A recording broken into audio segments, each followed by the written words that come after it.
Live आने से गुलाम हैदर ने मुझे एक बात कही थी कि लाइव के अंदर कि आप तो लाइव आके चले जाते हैं, बाद में मुझे जवाब देना पड़ता है।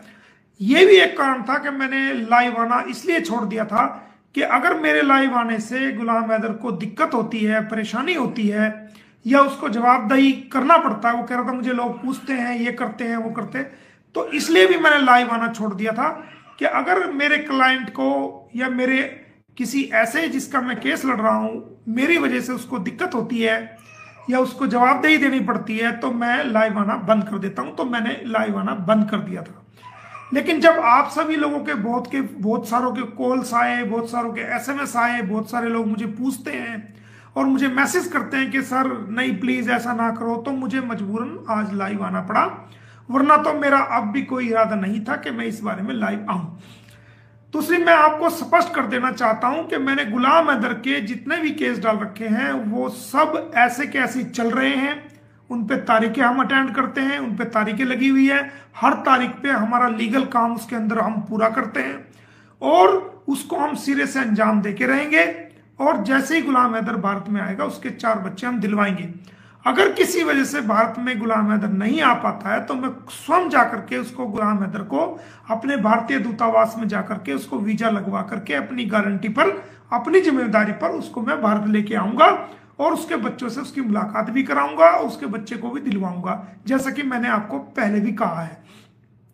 चूंकि भारत और पाकिस्तान के बीच में बहुत सारी ऐसे आपस में इनके जो रिलेशंस हैं वो अच्छे नहीं हैं, सरकारों के रिलेशंस अच्छे नहीं हैं, ऑफिसर्स के रिलेशंस अच्छे नहीं हैं, डिप्लोमेट इनके बीच में जो डायलॉग है वो बहुत कम हो पाते हैं और एक दूसरे में के ऊपर जो है वो इस प्रकार का बर्डन दोनों देशों का एक दूसरे के ऊपर रहता है कि जिसकी वजह से डिप्लोमेट डायलॉग इनके बीच में बहुत कम हो पाते हैं, जिनकी वजह से हमारे बहुत सारे इंडियन कैदी जो इंडियन कैदी हैं, जो दीव के हैं, दमन के हैं, राजस्थान के हैं या जो बॉर्डर्स एरिया के हैं, जो समुद्री एरिया के हैं, वो मछली पकड़ने के लिए जब समुद्र में जाते हैं तो पाकिस्तान की नेवी द्वारा उनको पकड़ लिया जाता है और वो ज्यादातर हिंदू समाज के लोग होते हैं और वो वहां जेलों में सड़ते रहते हैं। इसी प्रकार उनका कोई आदमी अगर नेवी मछली पकड़ने के लिए आ रहा है और वो समुद्र में पता नहीं चलता कि कब समुद्र में पाकिस्तान की सीमा में चले गए, कब इंडिया की सीमा में चले गए, तो हमारी भारतीय नेवी द्वारा भी जो लोग पकड़े जाते हैं वो भी यहाँ की जेलों में बंद होते हैं।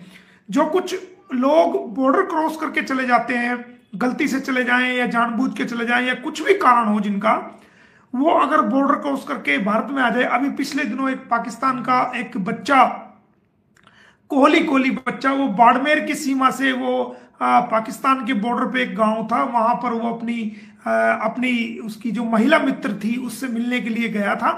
तो जैसे वो उसको मिलने के लिए गया तो वहां के गांव वालों ने उसको देख लिया और वो उसके पीछे पड़ गए।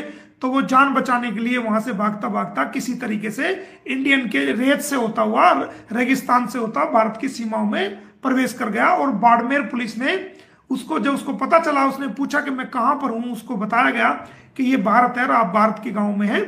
तो उसने कहा था मैं तो पाकिस्तान से हूं। तो वहां की पुलिस को इत्तला दी गई, तो पुलिस ने उसको पकड़ लिया और वो अब बाड़मेर की जेल में है और वहां पर मेरा संपर्क वहां के अधिकारियों से हुआ है, उसकी सारी डिटेल हमने ली है, लीगल डिटेल, और जल्दी ही हम उसको भारत से पाकिस्तान डिपोर्ट करने के लिए उसमें जेल में मुलाकात करके उसको कोशिश कर रहे हैं ताकि वो भी, उसके भी माँ बाप है, भाई बहन है, बच्चे हैं, वो भी डिप्लोमेट तरीके से अपने मुल्क में चला जाए। इसी प्रकार एक अलीगढ़ का बच्चा वो चला गया है। तो ये बहुत सारी ऐसी गलती हो जाती हैं जिनकी वजह से कुछ भारत के लोग वहां जाके पाकिस्तान में फंस जाते हैं, कुछ पाकिस्तान के लोग भारत में आकर के अरेस्ट हो जाते हैं। तो ऐसे लोगों की आवाज उठाना, ऐसे लोगों के लिए लीगल कार्य करना, मुझे नहीं लगता कि भारत में कोई मेरे अलावा इस काम को कर रहा है। और पाकिस्तान में अंसार बर्नी ट्रस्ट इस काम को कर रहा है, जो भारतीय लोगों को छुड़ा करके भारत में भेजता है। इसी प्रकार मैं यहां से जो लोग इस तरह के पकड़े जाते हैं उनकी कानूनी मदद करके इंसानियत के नाते उनको वहां भेजता हूं।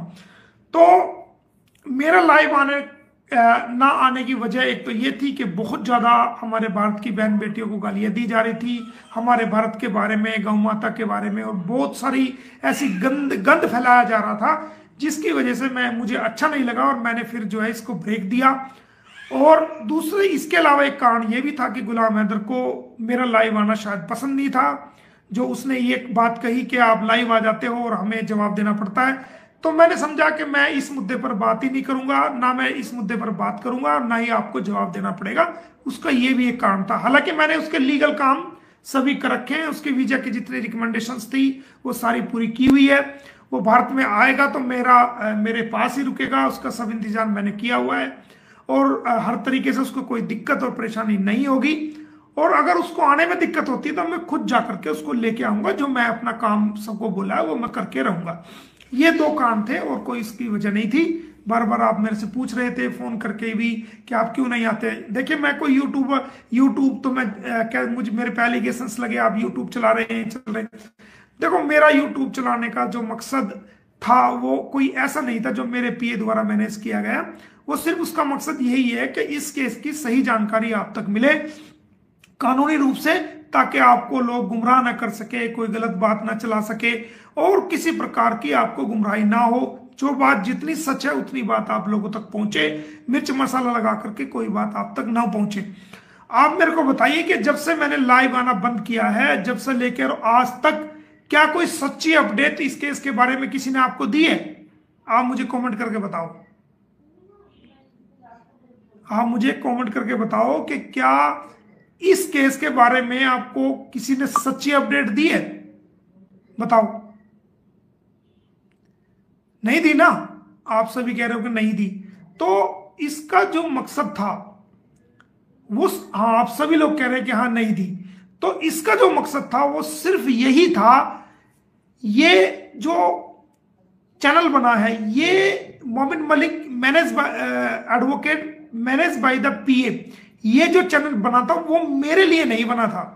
ये चैनल जो बना था वो आप लोगों के लिए बना था, ताकि आपको सच्ची जानकारी केस से संबंधित आपको मिल सके, आप हर बात से रूबरू हो जाएं, आपको सच्ची जानकारी मिले, सच बात का आपको पता चले, इस केस में क्या हो रहा है क्या नहीं हो रहा है, एक एक चीज आपको पता चले। इसलिए मैंने ये बनाया था ताकि कोई भी आपको गुमराह ना कर सके और आपको बिल्कुल सही बात का पता चले, इसलिए मैंने ये चैनल बनाया था।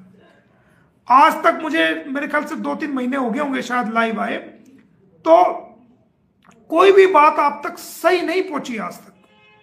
बीच में मुझे देखने को मिला किसी ने वो जो भी बातें रही हैं वो कोरी बिल्कुल केस से हटके रही हैं, उसके अंदर कोई भी सच्चाई इसके अंदर नहीं रही है।